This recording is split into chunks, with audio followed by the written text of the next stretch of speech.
Ladies and gentlemen, today I want to tell you something very few people have the courage to say, something nobody will tell you, especially in this age of shortcuts, hacks, and overnight success. This is the harsh truth about success, and yes, it will hurt you before it helps you.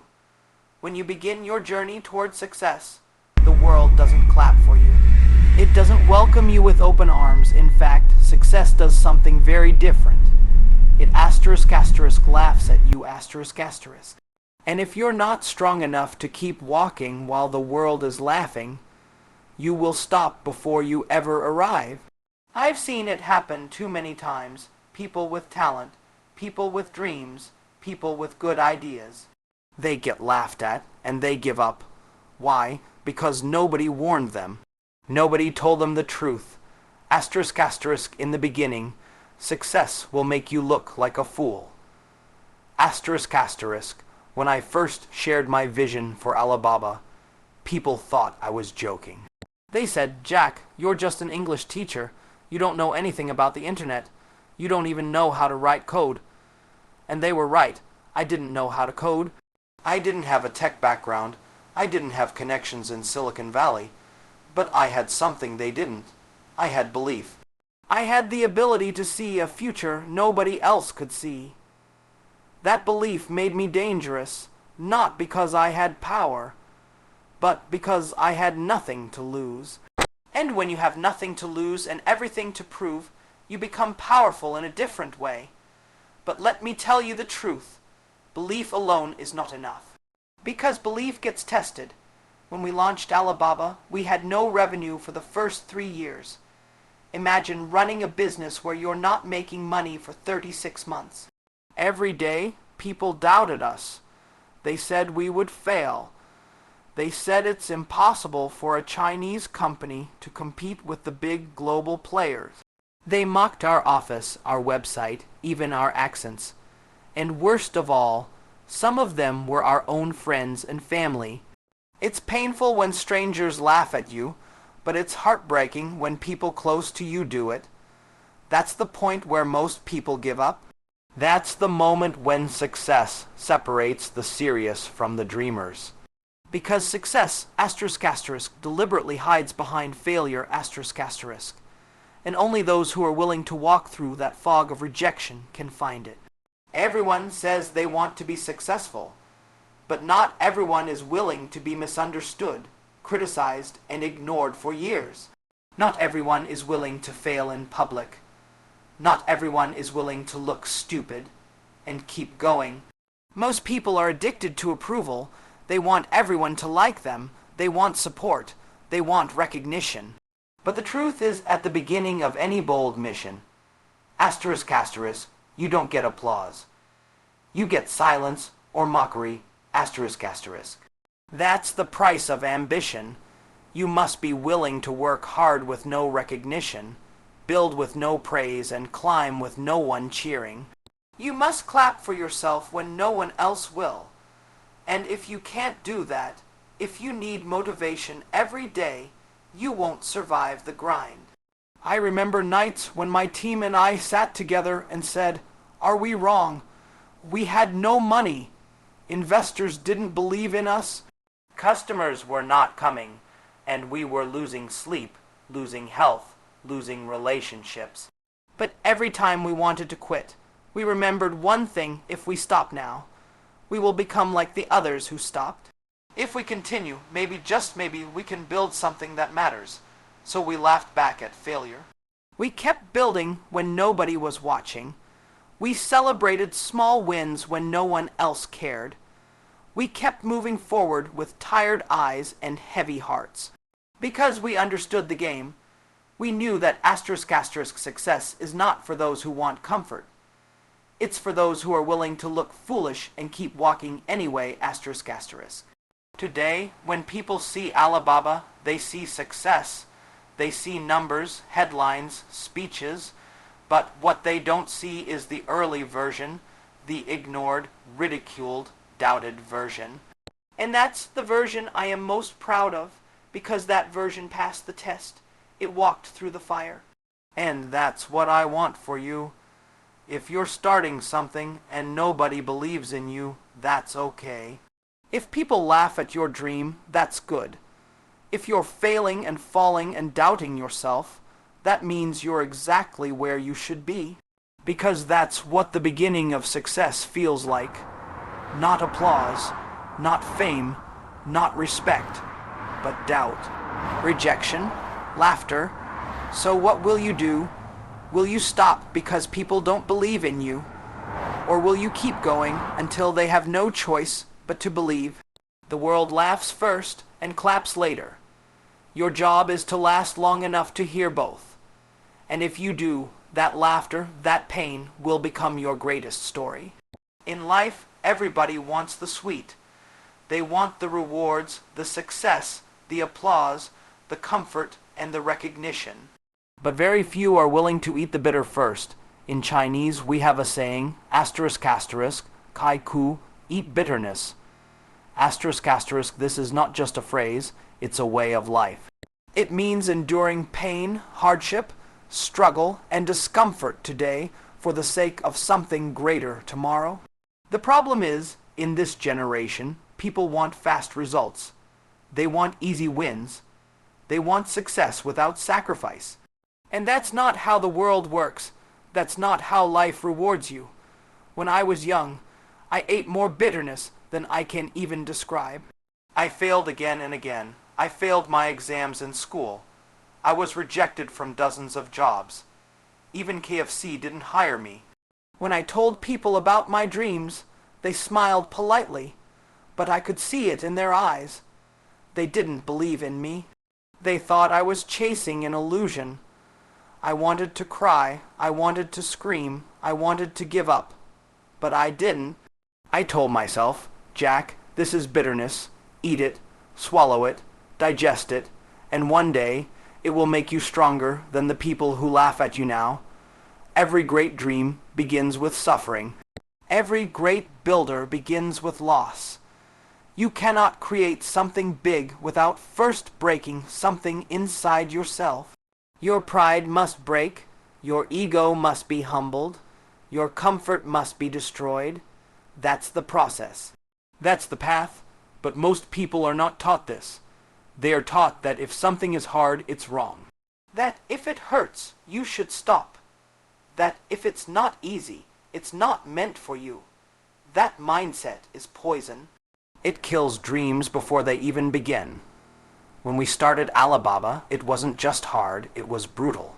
We had no money, we had no technology, we had no infrastructure. The internet in China was still a joke. People didn't even believe commerce could work. I remember days when we couldn't even pay our team on time. People would come to the office, work for weeks, and still trust us because they believed in the mission. That belief kept us alive, but it didn't remove the bitterness.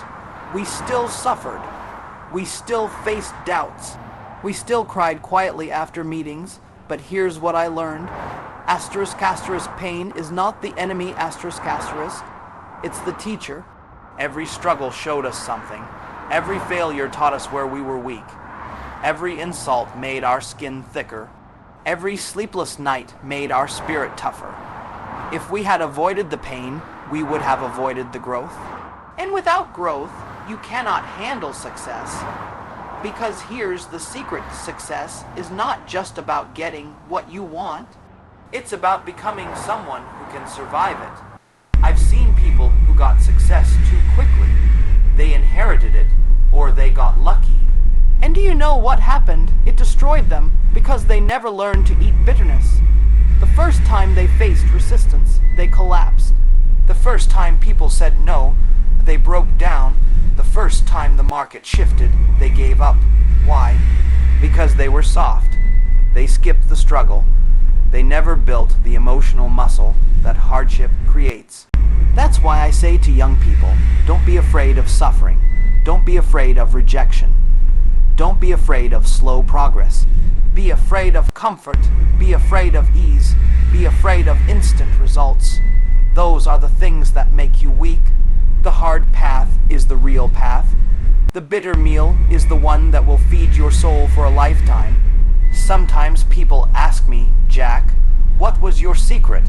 How did you keep going when everyone doubted you? The answer is not very complicated. I simply accepted the pain. I didn't fight it. I didn't complain. I didn't say, why me? I said, why not me? I knew every drop of sweat, every tear, every rejection. It was building something inside me that nobody could see. And one day, when the time was right, the world would see it too. Today, people look at Alibaba and they see a massive company. They see success, but they don't see the years of bitterness we ate to build it. They don't see the sleepless nights, the canceled meetings, the empty bank accounts, the failed launches, the humiliating moments. They just see the sweet.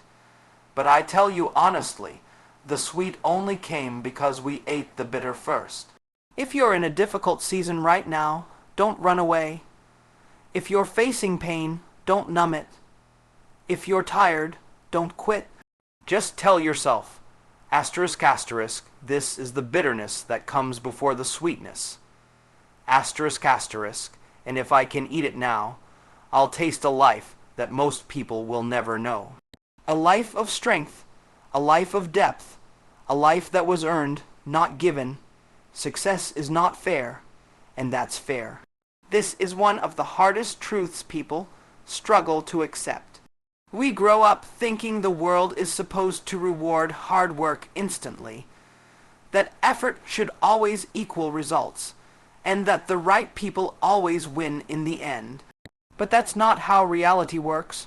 The truth is, the world is full of unfair advantages, unfair beginnings, and unfair outcomes.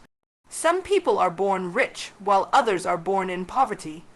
Some have connections, others have to start completely alone. Some get support from their families, mentors, or friends, while others are surrounded by doubt, negativity, and fear. That's life, that's the game, and it's not fair. But the most successful people are not the ones who cry about it. They are the ones who keep playing anyway. When I look back at my own life, I see nothing but unfairness. I failed my exams multiple times. I applied to 30 jobs and was rejected by all of them. When KFC came to my city, 24 people applied for a job. 23 got hired. I was the only one who didn't. I applied to Harvard 10 times and got rejected 10 times. Was that fair? No. But did I let it define me? Also no, because I learned something important. The more time you spend complaining about how unfair life is, the less time you spend learning how to win in spite of it.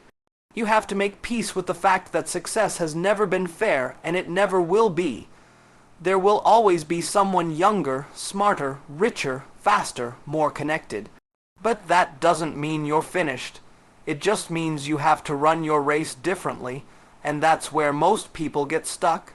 They waste energy comparing their chapter 1 to someone else's chapter 20. They look at the top of the mountain and forget that every great person started at the bottom. I was once just an English teacher with no background in business, no experience in tech, no funding, no team. But I had belief, I had grit. I had the willingness to take rejection and keep moving. The truth is, success doesn't care about your excuses. The market doesn't feel bad for you. Investors don't give money out of pity. Customers don't buy from you because your story is sad. You only win if you deliver value. That's the fair part of the unfair game. Even if you start with nothing, you can build something. Even if you have no special talent, you can learn the skills. Even if you are rejected again and again, you can outlast the ones who quit. That's what fairness looks like in the real world. Not equality of opportunity, but equality of endurance. Whoever endures longest usually wins. Some people are lucky. That's true. But luck is not something you control. What you can control is how long you stay in the game. Most people lose not because they were unlucky, but because they left the game too early. They quit after the first few failures. They got discouraged when they saw others move faster. They gave up when the world didn't recognize their value right away. But success never comes to you on your timeline. It comes when you are ready to handle it, and usually that readiness comes from going through the fire of unfairness. You cannot build a strong foundation without first digging through hard ground. Every time you face rejection, every time things don't go your way, every time life feels unfair, that is your training. That's where your character is being built. That's where your leadership is being shaped, and that's what most people avoid. They want the reward without the resistance, but it doesn't work that way. You must grow stronger in unfair conditions if you want to thrive in successful ones. When people see someone succeed, they say, it's easy for them, they were lucky. They never see the years of quiet suffering, the lonely nights, the risks, the rejections, the uncertainty. They see the tip of the iceberg, but not what's underneath. The long grind, the silent effort, the brutal setbacks, those are the invisible parts of every success story. So yes, success is not fair. But that's fair because it forces you to become someone who earns it, not just someone who receives it. And if you can accept that, if you stop waiting for the world to be fair and start building your own path, nothing can stop you. Not rejection, not failure, not even unfairness itself. Because once you stop expecting the game to be fair, you finally learn how to play to win. Nobody owes you anything, not the world, not your parents, not your friends, not even your team. This truth is harsh, and it might feel cold when you hear it for the first time. But the moment you understand it deeply, something powerful shifts inside you. You stop waiting, you stop blaming. You stop depending, and you start building. You start becoming. You start moving forward with the kind of responsibility that separates leaders from followers, creators from complainers, and winners from wishers. I used to think the world owed me a chance. I believed that if I worked hard, someone would notice me, help me, guide me. I believed that just because I had a dream, people would want to support it. But what I discovered is this: asterisk, asterisk, nobody is coming to save you. Asterisk, asterisk, and that's not because people are bad. It's because everyone has their own struggles, their own goals, their own survival to focus on. Your dream is important to you, not to them. Your vision keeps you up at night, not them. And it's your job to protect it, build it, and fight for it, even when nobody else understands or supports it. When I started Alibaba, I had to face this reality early. Investors didn't line up. Banks didn't trust us. People laughed at our idea, and even within the team, not everyone stayed committed. Some left when it got hard. Some lost belief. Some just wanted a salary, not a mission, and I realized something. Asterisk, asterisk, just because someone starts with you doesn't mean they will finish with you. Asterisk, asterisk, that's life. No one owes you loyalty just because you gave them a job. No one owes you belief just because you have a vision. You have to earn trust every day. You have to inspire people through action, not expectation. Leadership isn't about entitlement. It's about service. It's about showing up, even when nobody claps for you. I hear people say all the time, my parents didn't support me, my boss doesn't see my value, my friends don't help me, my team doesn't work hard enough, and I understand that pain. I've felt it too, but I've also learned that blaming others is a trap. It makes you feel better for a moment, but it makes you weaker in the long run. Because the more you expect from others, the less you do for yourself. And the more you wait for someone else to open a door, the less likely you are to build your own. The day you stop expecting the world to be fair to you is the day you start becoming truly powerful. Because now, your actions are based on reality, not hope. You no longer waste time wishing people were different. You accept them as they are, and you move forward anyway. That's strength. That's maturity. That's what makes dreams possible. I don't blame my past. I don't blame the people who rejected me. In fact, I thank them, because every no forced me to create a new way. Every door that closed pushed me to build a door of my own. And every time someone didn't believe in me, I had to believe in myself even more. That's the gift of independence. That's the power of ownership.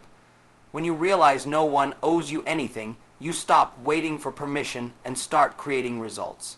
You must take full responsibility for your life, not partial, not shared, but full. If you fail, it's on you. If you succeed, it's because you did the work. That doesn't mean you won't have help along the way. It doesn't mean you shouldn't be grateful when someone does support you, but it means you never expect it. You never depend on it. Because if your success depends on someone else showing up, you're not in control. They are. This mindset is not easy, it's heavy, but it's the only way to build something that lasts. Because when you rely on others to push you, they can stop anytime. But when you rely on your own inner fire, nothing can put it out. The world doesn't owe you opportunity, but you can create it. Your parents don't owe you success, but you can earn it. Your team doesn't owe you loyalty, but you can inspire it through your actions. In the end, freedom comes when you let go of expectations and take hold of your responsibility. Nobody owes you anything. And that's not something to fear, it's something to celebrate. Because once you accept that, you stop being a victim. You stop waiting, you become unstoppable. You will be called crazy before they call you a genius. That's not just a possibility, it's almost a guarantee. Anyone who has ever done something remarkable, something different, something that went against the norm, has been misunderstood first, ridiculed first, laughed at first. This is the price of originality. This is the tax you pay for thinking differently, for seeing the world not as it is, but as it could be. Most people are comfortable with what already exists. They trust what's already proven. They support what's already successful. But when you bring something new, when you offer a vision that hasn't been tested, their first instinct is not admiration. It's doubt. When I first spoke about Alibaba, I told people we were going to build a global internet company out of China. People thought I was joking. The internet wasn't strong in China back then. People were still relying on traditional ways of doing business. And here I was, an English teacher with no background in technology, talking about building an e-commerce platform to connect Chinese small businesses to the global market. They said, "Jack, you're crazy," and I don't blame them, because from the outside, I probably looked like I had lost my mind. But that's how it always is. The beginning of every big dream looks ridiculous to those who don't see what you see. That's why your vision is your responsibility. You have to carry it alone at first.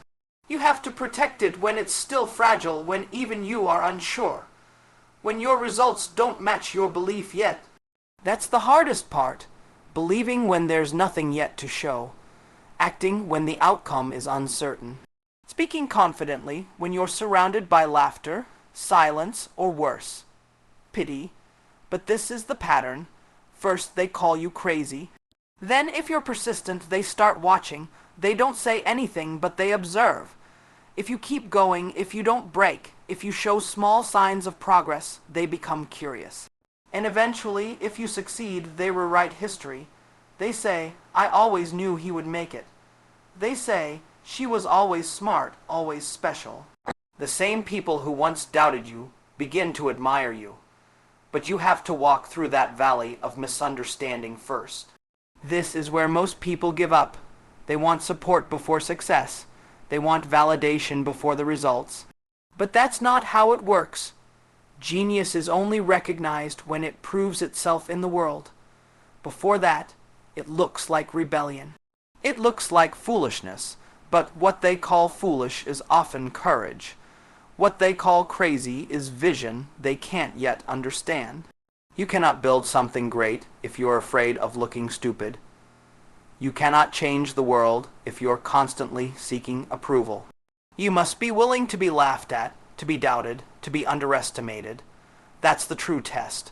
Not how good your idea is, but how strong your belief is in the face of rejection. Every innovator, every disruptor, every leader who ever achieved anything significant was once seen as unrealistic. People told them to be practical, to stop dreaming, to follow the safe path, and every one of them had to make a choice, conform or create.